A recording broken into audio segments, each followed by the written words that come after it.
Margin debt has just reached record levels in the United States, and some people believe all of this debt and leverage in the system puts us at risk of seeing a stock market decline of 10, 20, 30%. And today we're going to go through a bunch of historical data just to see how much risk we are actually taking right now investing in the stock market, and should we begin to move some chips off the table. Margin debt is just a loan that you have taken in order to invest into securities. So typically that would mean borrowing money to buy stocks. In return for obtaining that loan, you must pay interest on your active loan balance. This creates one of the two major issues surrounding margin debt. For example, let's just say someone has $100,000 in their investment account and then they take on 50 grand of margin debt.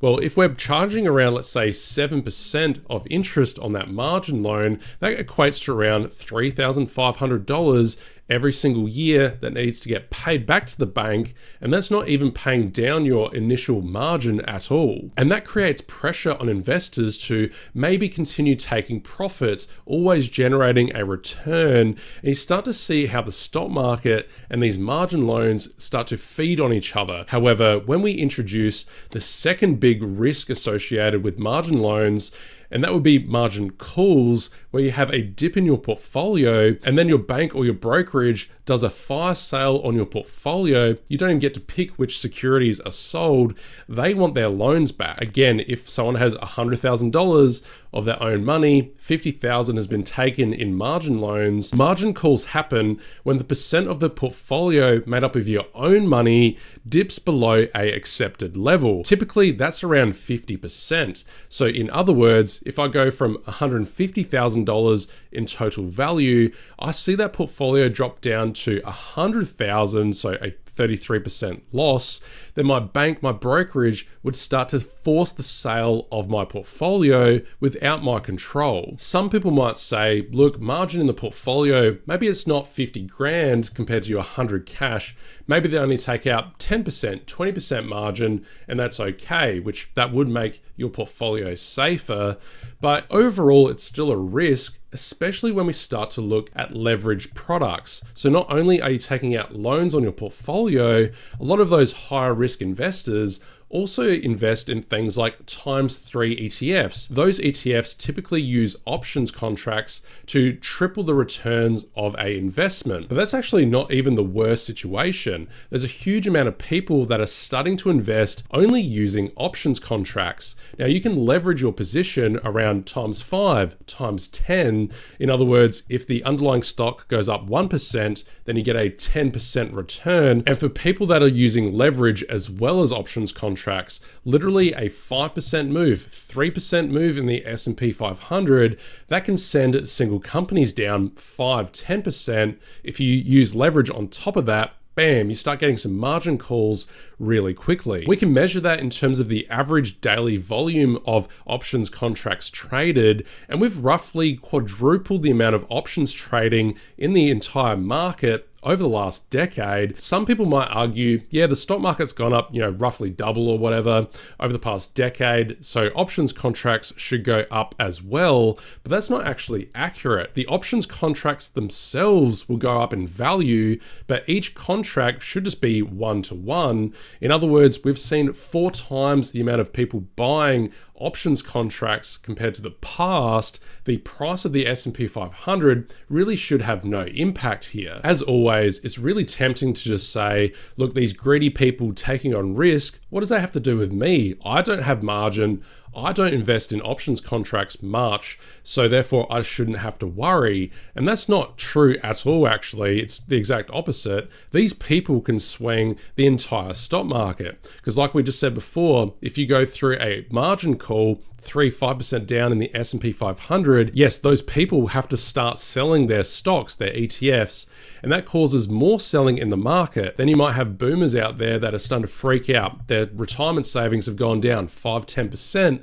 They begin selling, and we have these sort of layers in terms of selling and buying in the market, and they really feed on each other. A 5-10% sell-off in the S&P 500, especially in the age of technology, social media, that can easily balloon to a 20% sell-off pretty quickly. Usually the same percent move in the margin loans. So in other words, if margin loans go up 30-40% in total, then we see about the same size move in the S&P 500. That type of correlation is almost perfect, and nobody can be sure which one happens first. They probably feed off each other. A stronger stock market means people get more margin loans, but also when the stock market sells off, that reduces margin loans.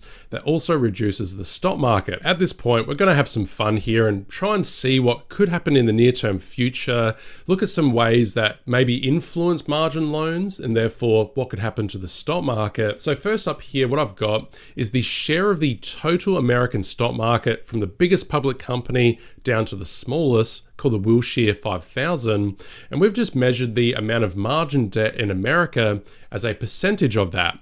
Now, we typically see margin debt max out at around 2.5% of the total stock market. However, at the moment, we could easily see margin debt maybe even double from today's levels because we're only sitting at 0.7%. And we also have the idea of the Fed funds rate, which controls short-term interest rates. And one of the biggest important ones are these margin loans. They are paid monthly and are very short-term in nature.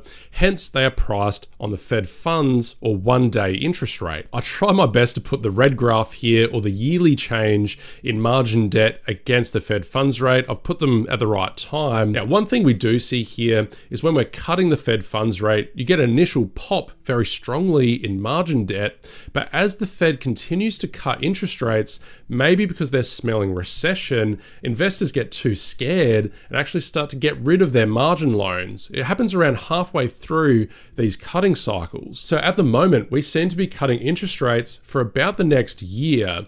Now, if that does end up turning into a recession or an economic slowdown, then this could see a big initial pop in margin. That could maybe mean 6 months, 12 months left of a bit of a party in the stock market. The Wall Street, they see a big problem coming. They squeeze every dollar of profit. And then we get into that binary situation of, are we actually in recession? 50% collapse. If we're not in recession, we get a quick little dip, 3-month dip, 20% drop in the S&P 500, and then we get back onto expanding this party. And I just want to show on the screen slowly over the next minute those different time periods where we saw the margin debt drop at least 19-20%. Was there a correlation between the sector of the stock market that tended to outperform? I've got all the different ones: industrials, not finances, I don't really like banks, but technology, materials. And was there a trend about what type of company outperformed?